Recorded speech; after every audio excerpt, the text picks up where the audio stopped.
Hello and welcome to my Zoom. My name is Anastasia Arauz, and I am a child and family therapist as well as a family life coach. And I'm really glad you're here today. My mission is to help families and children become healthier mentally, physically, all the things. I feel like our society is in a strange place right now, and all of us are dealing with so much that it's hard for us to really focus on our families in a way that is the best. And the reason I know this is because I work with families all the time, and I know the struggles they're going through, and I know the problems they're having. And I think it's a lack of just understanding. It's the way we were raised, it's the things we were taught, and there is a better way. And I want to be able to show that to you from all my experience being in the classroom, working with families, working in schools. I think I can help, and I want to help you so your families become healthier and all your kids grow up to be the best that they can be and then have healthy families themselves. And I guess that's the big thing, is like really having us stop any generational trauma or any bad type of discipline that we do. I wouldn't say bad, but just discipline that could be better, right? And do it in a way that's healthy, and then our kids will do it in a way that's healthy, and we will stop all of the things that make us an unhealthy family or society. Anyway, so enough of me going on and on. Let me get started. I did do a 11 a.m. Zoom this morning, and it was great. And I think it was very helpful, but I did not record it. So I'm going back now, and I'm going to record this one so you guys can see it. So let me go ahead and share my screen. So what we're talking about today is just getting organized for school starting. When school starts, things tend to get hectic and crazy, and we all end up being overwhelmed at some point. So I'm going to give you 5 easy steps to help you become organized this fall, to help your school year run smoothly and effectively and in a way that works well for everybody.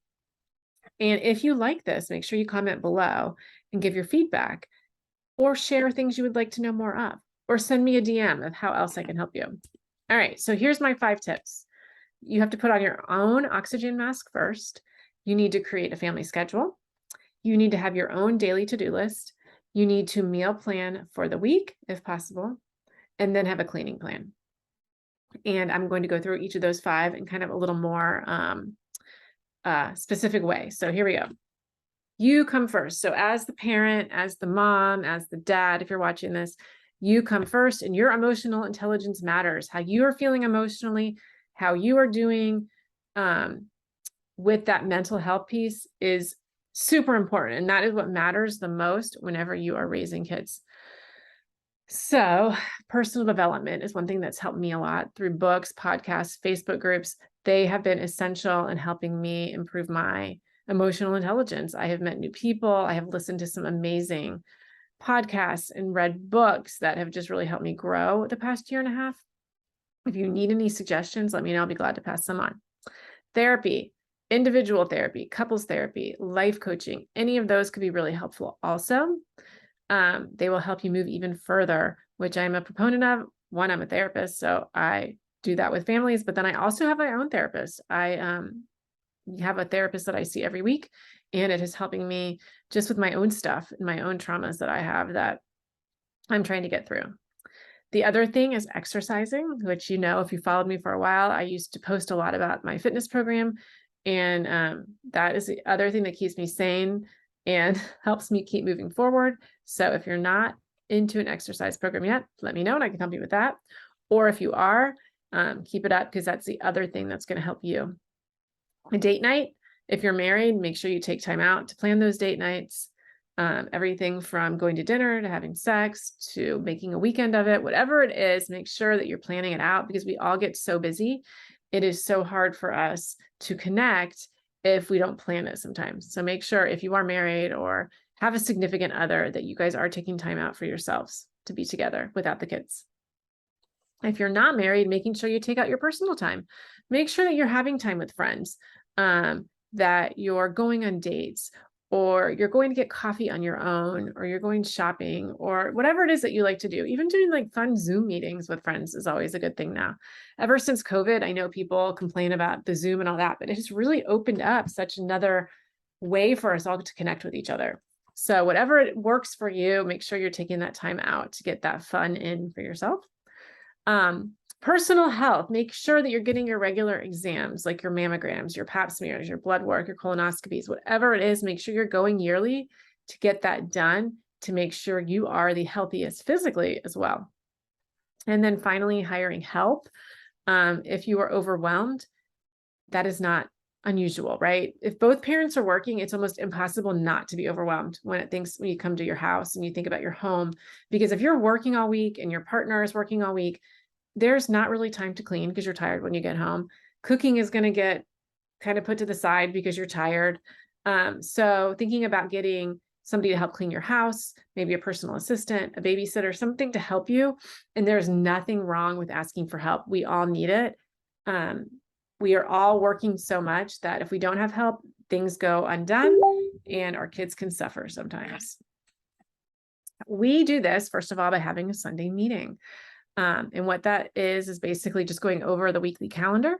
Communication is key. If everybody knows what's happening during the week, it's going to stop a lot of different maybe behaviors or confusion. It's going to make things clear. So we go over what everyone is doing for the week. We make sure it's on a calendar, and we talk about all the things that are needed, like transportation, a babysitter, what meals we're having, what meetings are happening that week, what sports are happening. Right now we're in a lull because school, well, for us, it started already, but we haven't started sports yet. So it's been kind of nice just to have one thing, but I know that's all coming. And so we have to be ready and organized. And we use actually Google Calendar. And I also use my own planner as well to help me individually. But we do have a Google Family Calendar. And if you're interested in how that works, I would love to tell you. I could do a whole session on that if you're interested. Google Calendar has been key to keeping us organized in our family. Everything from my husband's office to my stuff, to my personal stuff, to Isaac's stuff. So it's really, really helpful. And I would love to teach you about it if you're interested. All right. Next thing is a daily to-do list. I have my own personal list that I keep in my planner that I write out. I write it out Sunday usually, and then I'll go through the week and I modify it. I scratch things off. Love scratching things off. It makes me feel very accomplished. It saves me time because it reduces what I'm thinking about, because I know it's in this book. And so I don't have to think about it in my brain anymore. It's out of my brain and into the book.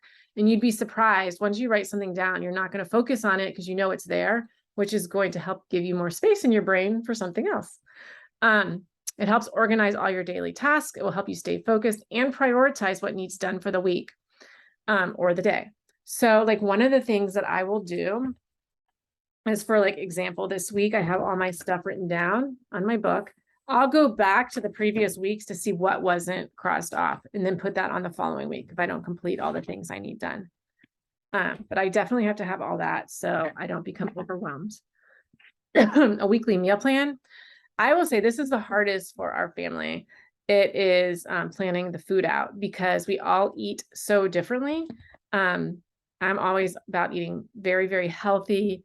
And my husband is too, but he likes to eat healthy in a different way. And so this is the hardest for us. And do you have a hard time with this? Let me know if you do, because this is very, very difficult for us.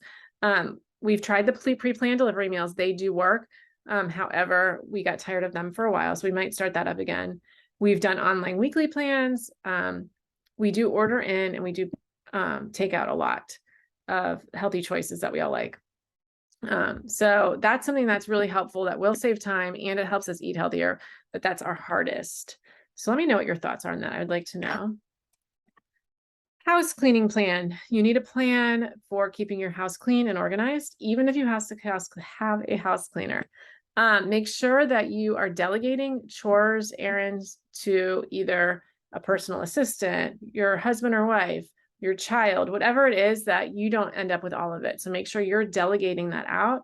You could write that down in your to-do list and then delegate who it's going to go to. And so when I say delegate, I wouldn't necessarily order them to do it. I would say, can you help me with? I have all of this going on this week. I was hoping you could help me with ABC. And so starting to have someone help you with some of the things that you're needing to get done. When it comes to chores around the house, if you have a child, I'd say, well, really is from like 2 and up. Well, let's say 3. Let's say 3 and up. There's things that they can do to help. The biggest thing with that, and I think the one that we all get stuck on, is that with kids from 3 and up, it's hard for them to do things on their own or doing them done the way you like them to be done.